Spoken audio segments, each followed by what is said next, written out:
Watch a smug college student prove Charlie Kirk's argument correct by dropping his own moronic take. Folks, I think I just described what is about to happen, so we're going to get right into it, and it's going to be great. But first, you got to do me a big favor. Like our video and share it around so we can keep bringing you all this great, hard-hitting content. And as always, Patriots, I am your host, Darian, and this is Resist the Mainstream. Hey, do I just go? Yeah. Okay, cool. So you've talked a little bit about American competitiveness tonight, and I'm getting a sense that you're also not a huge fan of college. Is that correct? Somewhat, yeah. Okay, somewhat. And you are also not a fan of immigration. So given those two stances, you are proposing cutting off a substantial part of America's labor supply, both in skilled and unskilled sectors. And you're not encouraging young people, or rather you are actively discouraging young people from gaining the necessary skills to replace the skilled immigrants that are coming in. So given that you hold these two stances, how is America going to become more competitive when you, especially in fields that require highly skilled labor, such as medical research and material science and engineering? Well, of course I want people to get skills, so that's not a correct representation. Does college provide skills to the majority of people that go? Does a woman's study degree give you any skills that was going to help us fight China? Well, you're taking, and I know why you're doing this. That's a majority of degrees, and people that go to college are in the social sciences, are in communications, and they're in irrelevant degrees, a majority. So a majority of the 21 million people that are in college right now are there studying stuff that you and I would laugh at. Oh, I wouldn't laugh at that at all. I think that people go to college for a variety of reasons. No, I know that. But do you think that when we're looking at American competitiveness, studying North African lesbian poetry is going to make us more competitive? Well, I don't think that a person's decision to pursue an education should be determined by what is necessarily for the greater good of the country. That's a separate issue. I'm not even contending that. Everyone has a right to do that. You can make whatever path you want. I'm making a broader macro point of competitiveness, that when you have millions of your best people studying stuff that's complete trash and complete nonsense, to just go become mid-level manager, paper pusher bureaucrats, not good. At the end of the day, most of these white-collar corporate jobs are just totally made up, okay? And the only reason they even survive or can't exist in the first place is because they're often just kind of bloat, existing within large corporations that, kind of afford that in a way that a small business couldn't. The laptop class, if you will. You have to ask the question. Well, you haven't answered my question yet, because you're going on and you're talking about, okay, some degrees are not going to make America. Not some. Okay, a majority. I'll grant you that. So you're saying a majority of degrees that are granted in the United States are not going to make America competitive in STEM fields. Okay, fine. I asked, given that you are anti-immigration and that you are disparaging going to college in general. I'm anti-illegal immigration, just to make sure. I'm anti-foreigners breaking into our country. So I have to clarify you on my position, but go ahead. So the Trump administration's deportation of academics, that's bad, you would say? Well, again, it depends on what they're being deported for and what they're teaching and the criteria around that. So the cancer researcher at, what was it? Harvard? Some Boston university that was deported for forgetting to declare frog embryos in her carry-on. That was a dangerous person that needed to be deported.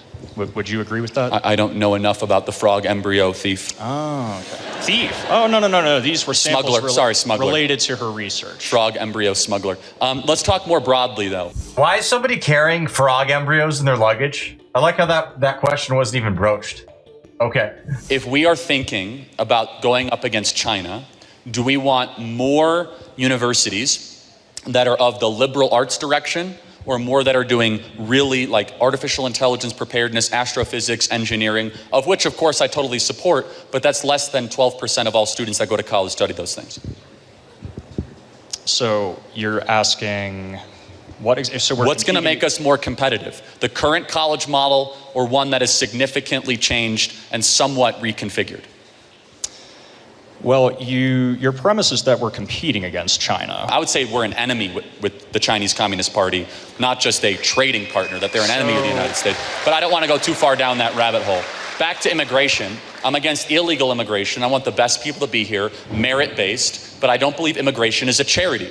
You should not come here just because you want to, and we're not going to open our doors as just an act of benevolency. We want the best people that are going to assimilate and make our country more competitive. So you don't think we should open our doors to anyone with, say, a PhD or a highly skilled? No, it depends. Now, if you have a PhD and you've written extensively on how the atom was split, and you're from Japan, then yeah, we'll entertain you coming to this country, and we want that, of course. But again, you have to have some nuance into who you're going to let into our country, not just your blanket statement, let anybody with a PhD come into America. That's silly. I think it's important to remember that this is the case with H-1B immigrants, all right? They are people who are often let into this country without, frankly, a good reason at all. And more honestly, for a really bad and sinister reason.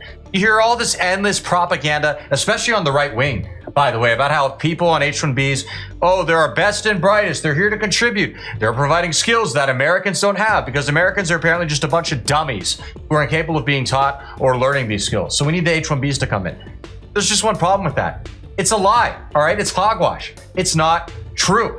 It is very obviously a way for big tech and big corporations to import cheaper foreign labor so they can get away with paying them less, often tying them to a job and treating them however they want because they'll work overtime and all that for free because they're afraid they're going to get deported unless they sit there and obey like a good little wage slave. That's what it's for, okay? And there are a lot of examples of this. People argue and say, no, it's just our most highest skilled. Look into it. Talk to people who are actually in the industry.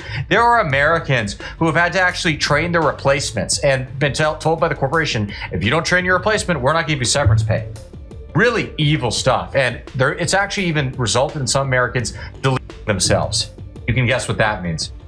Because they were getting replaced and lost their whole careers. It's disgusting and it's criminal and it should be stopped. I don't think that humanities have any value at all. So history. Well, I do actually. The way that it's taught and configured. So are you here at University of Wyoming? Yes, I am. Okay. Are you in the humanities or what are you? Oh, it depends on who you ask. I'm studying to be a doctor of economics. Oh, great. Good. Yeah. So you guys have spent a lot of time studying Thomas Sowell? Yes. And Milton Friedman? Yes. And F.A. Hayek and Ludwig von Mises? Yes. All of that? My work is actually quite closely related to Friedrich Hayek. Great. So do you think most college kids across the country are learning Hayek? Actually, yes. I was introduced to Hayek and Bastiat. That's a joke and you know it. Oh, really? You're the first economics student in the country I ever know that even knows who Hayek is. Well, I think that's because a lot of people enter economics thinking that it's just another business degree, that it's just about how to run a firm. It's a rigorous study to obviously go after. Kirk is not joking. Throwback time. This kind of holistic view you get. For example, what are you studying? Can I ask? Economics. Okay, so what do you think of Thomas Sowell? I actually really like him. I bought his book, Basic Economics. Great. He's one of the first economists I Do really they teach it here? Not yet, but also I've only been for like so now 1 you're proving year. my point. If you're studying economics and they're not teaching Thomas Sowell, you're not getting an education, you're getting an indoctrination. Well, and you're no. being scammed. Okay. Milton Friedman, do they teach Milton Friedman here? No, but I'm aware of him. Okay, Ludwig von Mises. I'm aware of him, but no. Murray Rothbard, hold on. No. F.A. Hayek. No. Friedrich Bastiat. No.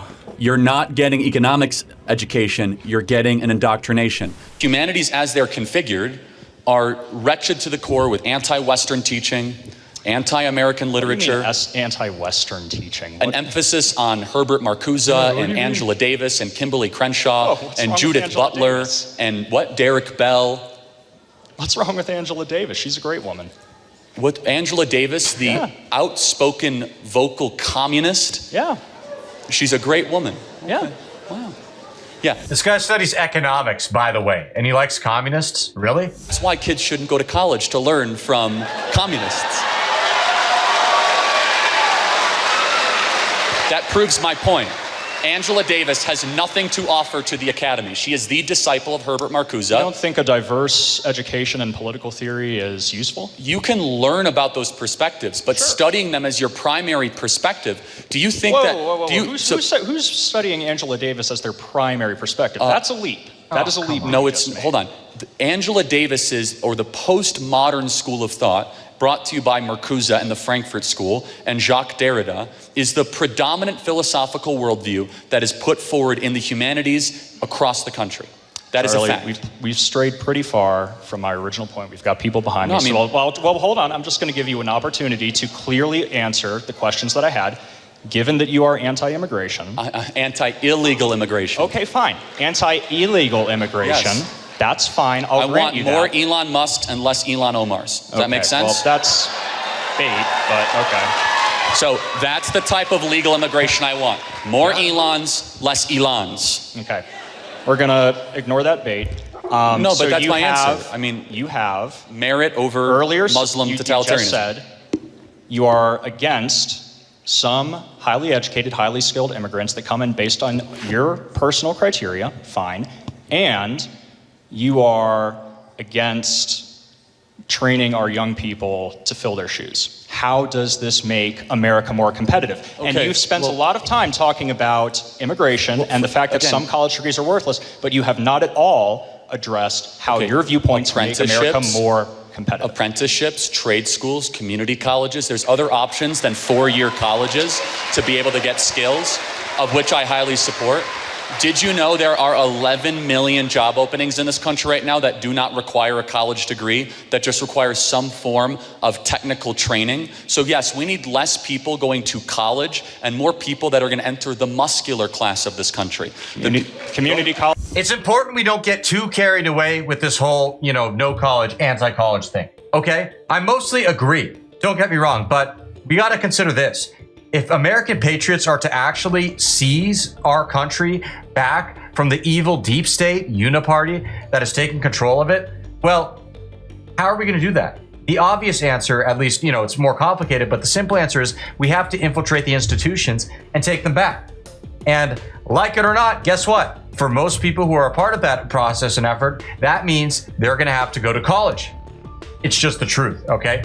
Whether it's being a lawyer, getting into the legal end, going in and basically just getting the respect to even get elected in a lot of cases. I know people don't like that, but it is true. You often kind of need that in order to, puff your qualifications and stuff. These are all important factors that we got to keep in mind with this kind of thing. College is going to teach you how to cure cancer, but that's my time, all right? Okay, but a community college actually might teach you how to change a tire, which millions of Americans don't know how to do. Okay, thank you for your time. Wow, that was crazy. I mean, just the fact that an economics student starts saying, well, what's wrong with the communist? She's great. I really like her. Dude, you are tripping on something. I don't know what. I'm not going to say because that's naughty.